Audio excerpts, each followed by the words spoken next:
ഇനിയിപ്പോൾ എറണാകുളത്തേക്കാണ്. UDF അനുകൂല ജില്ലയിൽ ആധിപത്യം തുടരുമെന്ന് തന്നെയാണ് UDFന്റെ പ്രതീക്ഷ. ഭരണവിരുദ്ധ വികാരമുണ്ടെങ്കിൽ കഴിഞ്ഞ തവണ കൈവിട്ട 5 മണ്ഡലങ്ങളിലും അപ്രതീക്ഷിത നേട്ടമുണ്ടാക്കുമെന്നാണ് കണക്കുകൂട്ടൽ. കയ്യിലുള്ള സീറ്റുകൾ നിലനിർത്തുമെന്ന് തന്നെയാണ് LDF കരുതുന്നത്. തൃപ്പൂണിത്തുറ ഉൾപ്പെടെ വോട്ട് ശതമാനം കൂട്ടുമെന്നാണ് NDAയുടെ പ്രതീക്ഷ. ലേബി സജീന്ദ്രൻ വിവരങ്ങൾ നൽകും. ലേബി, കഴിഞ്ഞ തവണ 2021 ഇടതിന് അനുകൂലമായ വലിയൊരു തരംഗം കേരളത്തിൽ ആഞ്ഞു വീശിയപ്പോൾ പോലും UDFനെ കൈവിടാതെ UDFന് 9 മണ്ഡലങ്ങൾ കൈവശം വെച്ച് കൊടുത്ത ജില്ലയാണ് എറണാകുളം. ഇത്തവണ അവർക്ക് ഇന്നിപ്പോൾ മുഹമ്മദ് ഷിയാസ് ജില്ലാ പ്രസിഡന്റ്,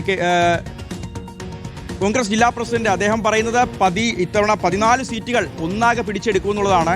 ആ ഒരു ആത്മവിശ്വാസം ഫലം കാണുമോ? പി രാജീവിന് കളമശ്ശേരിയിൽ എന്ത് സംഭവിക്കും? 2020 എന്തെങ്കിലും ഒരു അത്ഭുതം കാണിക്കാൻ എറണാകുളം ജില്ലയിൽ സാധിക്കുമോ? അങ്ങനെ ഒരുപാട് ചോദ്യങ്ങളുണ്ട് എറണാകുളം ജില്ലയുമായി ബന്ധപ്പെട്ട്. ലേബി, ഷിഖാസ്, എറണാകുളം ജില്ല പൊതുവെ UDFന് അനുകൂലമായ സ്ഥലമാണ്. എന്നാൽ ഇക്കുറി മത്സരത്തിന്റെ തുടക്കത്തിൽ ഇഞ്ചോടിഞ്ച് പോരാട്ടം പലയിടങ്ങളിലും നടക്കുന്ന കാഴ്ചയാണ് ഉണ്ടായത്.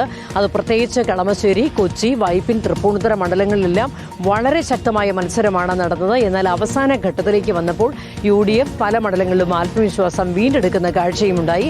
അതിന് പ്രധാന കാരണം ന്യൂനപക്ഷ വോട്ടുകളുടെ ഒരു ധ്രുവീകരണം അനുകൂലമായി വന്നേക്കാം എന്നുള്ള കണക്കുകൂട്ടൽ തന്നെയാണ്. അതുപോലെ തന്നെ ഭരണവിരുദ്ധ വികാരം അലയടിച്ചിട്ടുണ്ടെങ്കിൽ ഒരു ക്ലീൻ സ്വീപ്പ് ഉണ്ടാകും എന്നുള്ള പ്രതീക്ഷയും UDF ക്യാമ്പിലുണ്ട്. LDFനെ സംബന്ധിച്ചിടത്തോളം കയ്യിലുള്ള 5 മണ്ഡലങ്ങളും വിട്ടുകളയാതിരിക്കാനുള്ള വലിയ പോരാട്ടം തന്നെയാണ് നടത്തിയത്. എങ്കിലും കൊച്ചി, കളമശ്ശേരി മണ്ഡലങ്ങളെങ്കിലും പിടിച്ചു നിർത്താൻ സാധിക്കും എന്നുള്ള ഒരു വിശ്വാസമാണ്, ആത്മവിശ്വാസമാണ് LDF ക്യാമ്പിലുള്ളത്. എങ്കിലും ഈ 2 മണ്ഡലത്തെക്കുറിച്ച് പറയുമ്പോഴും 2 മുന്നണികളും ഒരുപോലെ വിജയപ്രതീക്ഷ ഈ ഘട്ടത്തിൽ വച്ച് പുലർത്തുകയാണ്. അതുകൊണ്ട് തന്നെ ഇതിന്റെ ഫലം അറിയാൻ, ഫലപ്രഖ്യാപനം വരെ കാത്തിരിക്കേണ്ട അവസ്ഥ തന്നെയാണ്. ഒരു മുൻവിധി ആർക്കും എടുക്കാൻ കഴിയാത്തൊരു സാഹചര്യം ഇവിടെയുണ്ട്. എങ്കിലും ഇത്തരത്തിൽ ഒരു ഭരണവിരുദ്ധ വികാരം, ഒരു സൈലന്റ് വേവ് ഉണ്ടാവുകയാണെങ്കിൽ വലിയ ക്ലീൻ സ്വീപ്പ് ഉണ്ടാകും എന്നും UDF കരുതുന്നു. ശരി ലേബി.